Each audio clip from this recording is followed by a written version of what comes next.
किसान भाइयों नमस्कार, मैं पुनीत सिसोदिया। किसान भाई, आज की इस वीडियो में हम ये जानने वाले हैं कि हमें प्रिवेंटिव में अपनी फसलों पर स्प्रे कब लेना चाहिए, क्योंकि हमें बेवजह प्रिवेंटिव में स्प्रे बिल्कुल नहीं लेना चाहिए। लेकिन कुछ कंडीशन ऐसी होती हैं कि उस सिचुएशन में हमें प्रिवेंटिव में स्प्रे ले लेना ही चाहिए, क्योंकि रोग आने के चांसेस बहुत ज़्यादा होते हैं। तो वो कौन कौन सी कंडीशन होती हैं आज की इस वीडियो में हम समझने वाले हैं। वीडियो काफ़ी इन्फॉर्मेटिव होने वाला है। वीडियो अच्छा लगे लाइक कीजिएगा, अच्छा ना लगे तो आप इसे डिसलाइक भी कर सकते हैं। तो चलिए जानते हैं। देखिए, आप सब जानते हैं कि हमारी फसलों के अंदर जो रोग आते हैं वो दो वजह से आते हैं। एक तो बैक्टीरिया जनित होते हैं, एक फंगस जनित होते हैं। और ये बैक्टीरिया और फंगस हमारे प्लांट के अंदर जब एंटर कर जाती है तो हमें वहां पर रोग देखने को मिलते हैं। लेकिन आप सब जानते हैं कि हमारा जो पौधा है, उसकी जो पत्तियां हैं, उसका जो तना है, उसके ऊपर एक स्किन होती है जो उसको प्रोटेक्ट करती है, यानी कि एक लेयर होती है जिससे जो फंगस है और बैक्टीरिया उसके अंदर एंटर नहीं कर पाते हैं। लेकिन जब उसकी स्किन ऊपर की जो चमड़ी है उसमें कुछ घाव हो जाते हैं या किसी वजह से भी वो डैमेज होती है, तो वहां से जो बैक्टीरिया है और फंगस है उसको एंटर करने का मौका मिल जाता है और फिर हमें अपनी फसलों के अंदर जो रोग हैं वो देखने को मिलते हैं। तो ऐसी कौन कौन सी सिचुएशन बनती है जिसमें हमें प्रिवेंटिव में स्प्रे ले लेना चाहिए, तो चलिए समझते हैं। और किसका लेना चाहिए वो भी हम आपको इस वीडियो के अंत में जरूर बताएंगे। तो सबसे पहले पहला जो हमें प्रिवेंटिव में स्प्रे ले लेना चाहिए वो है कि हम जब भी प्रूनिंग करते हैं, यानी कि कटाई छटाई करते हैं, मान लीजिए आपके फलों वाले पौधे हैं तो उनकी आप प्रूनिंग करते ही होंगे, तो उस समय हमें उस पर प्रिवेंटिव में स्प्रे जरूर करना चाहिए। क्योंकि कटाई छटाई के दौरान उनकी पत्तियों में या उनके तनों में घाव हो जाते हैं, वो कट जाते हैं, तो वहां से जो फंगस या बैक्टीरिया हमारे प्लांट के अंदर जा सकती है और हमें अपनी फसलों के अंदर रोग देखने को मिल सकता है। यदि आपकी वेजिटेबल वाली क्रॉप में सब्जियों वाली फसलें हैं तो हम उनमें भी कभी कभी कटाई छटाई करते हैं या उनकी जो पुरानी पत्तियां हैं उनको भी काट कर निकालते हैं। तो उस कंडीशन में हमें उस पर जो स्प्रे है वो जरूर ले लेना चाहिए प्रिवेंटिव में, क्योंकि जो उसकी स्किन है ऊपर की वो डैमेज हो जाती है, उसमें घाव हो जाते हैं जिससे जो बैक्टीरिया फंगस अटैक कर सकती है। यदि हम प्रिवेंटिव में स्प्रे कर देते हैं तो फिर हम सेफ हो जाते हैं, हमारी फसलों में रोग आने के चांस नहीं रहते हैं।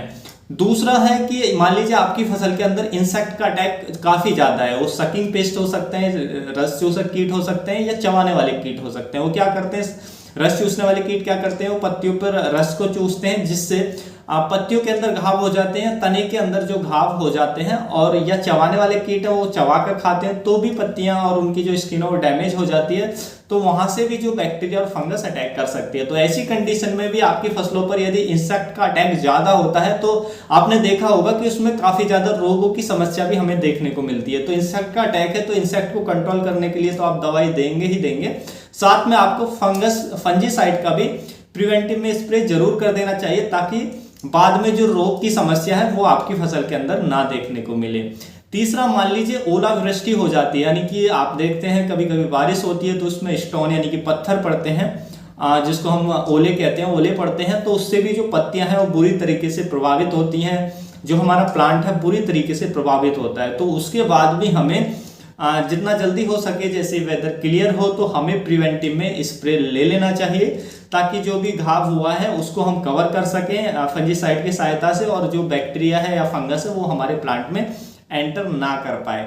और नंबर 4 कंडीशन ये है कि मान लीजिए आप किसी फील्ड में लगातार एक ही कुल की फसल लगाए जा रहे हैं और उसमें सेम डिजीज हर साल आपको देखने को मिल रहा है, और आपने फिर से उसी सेम फील्ड में सेम एरिया में वही क्रॉप लगाई है, तो उसमें काफी ज्यादा चांसेस हैं उस रोग के आने के। तो उसमें हमें प्रिवेंटिव में स्प्रे जरूर कर देना चाहिए जब भी उसके रोग आने की जो कंडीशन है, उस तरीके का वेदर है वो बन रहा है। लेकिन आपको क्या कोशिश करनी चाहिए कि मान लीजिए आप कोई फसल ले रहे हैं, उसमें लगातार सेम डिजीज आ रहा है, तो आपको उस कुल की फसल उस जगह पर, उस पर्टिकुलर स्पेस पे आपको नहीं लगानी चाहिए, आपको किसी अन्य कुल की लगानी चाहिए। 2 साल का आप उसमें गैप रख देते हैं तो फिर आपको जो डिजीज है वो देखने को नहीं मिलेगा। तो यदि आपकी फसल में लगातार डिजीज आ रहा है तो सबसे पहले आपको यही करना है कि क्रॉप रोटेशन अपनाना है, यानी कि उस जगह पर वो उस कुल की फसल आप ना लगाएं, तो आपके लिए ज्यादा बेहतर रहेगा। और यदि आपने लगा ही दिया है तो फिर आप में उसके लिए प्रिवेंटिव स्प्रे जरूर ले लें, क्योंकि उसमें जो रोग है, जो डिजीज है, उसके आने के जो चांसेस हैं बहुत ज्यादा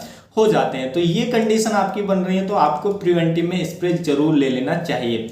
देखिए, जब भी आप किसी की प्रूनिंग करते हैं, कटाई छटाई करते हैं, या मान ली इंसेक्ट ने की वजह से जो पत्तियां हैं वो डैमेज हो गई हैं, या ओले की वजह से जो पत्तियां हैं वो डैमेज हो गई हैं, तो ऐसी कंडीशन में हमें क्या करना चाहिए, जो प्रिवेंटिव में यदि आप स्प्रे ले रहे हैं तो हमें उसका लेना चाहिए। जो हमारा बोर्डो मिक्सचर होता है वो काफ़ी बेस्ट होता है। बोर्डो मिक्सचर ऑर्गेनिक है, तो ऑर्गेनिक में ही हमें स्प्रे प्रिवेंटिव में लेना चाहिए। तो बोर्डो मिक्सचर का आप स्प्रे जरूर कर दें, ऐसी कैसी भी कंडीशन बनती है। या यदि आप केमिकल पर भी जाना चाहते हैं तो कॉपर ऑक्सीक्लोराइड बेस्ट रहेगा।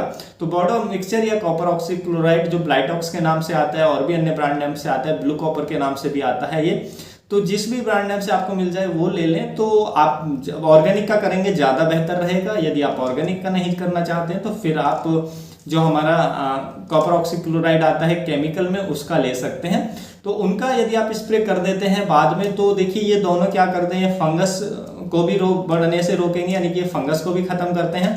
फंगस भी हमारे प्लांट के अंदर एंटर नहीं कर पाएगी और बैक्टीरिया को भी ये खत्म करते हैं, तो बैक्टीरिया भी हमारे प्लांट के अंदर एंटर नहीं कर पाएगा। तो ऐसी कंडीशन में इनका स्प्रे काफ़ी बेस्ट रहता है, क्योंकि ये दोनों को ही हमारे प्लांट के अंदर एंटर नहीं करने देते हैं और ये कॉन्टैक्ट हैं। क्योंकि जब भी हम प्रिवेंटिव में कोई भी स्प्रे ले रहे हैं आप, तो कॉन्टैक्ट फंजीसाइड हो या बैक्टीरियासाइड हो वही अच्छा काम करता है, सिस्टेमिक प्रिवेंटिव में अच्छा काम नहीं करता है। तो आप ये भी ध्यान रखें, यदि आप प्रिवेंटिव में ले ही रहे हैं किसी भी फंजीसाइड का बैक्टीरियासाइड का स्प्रे, तो वो कॉन्टैक्ट होना चाहिए, सिस्टेमिक नहीं होना चाहिए।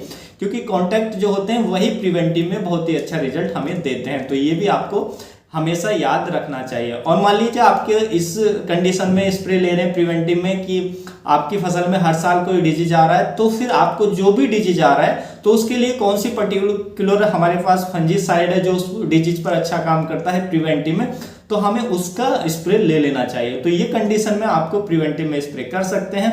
उम्मीद है किसान भाइयों आज की जो जानकारी है काफ़ी अच्छी लगी होगी। जानकारी अच्छी लगी तो वीडियो को लाइक कीजिएगा, अन्य फार्मर के साथ इसको ज़्यादा से ज़्यादा शेयर जरूर कीजिएगा, ताकि उन तक भी हम अपनी बात पहुंचा सकें। मिलता हूं आपको नेक्स्ट वीडियो में नई जानकारी के साथ, तब तक के लिए आप अपना ख्याल रखिएगा। धन्यवाद।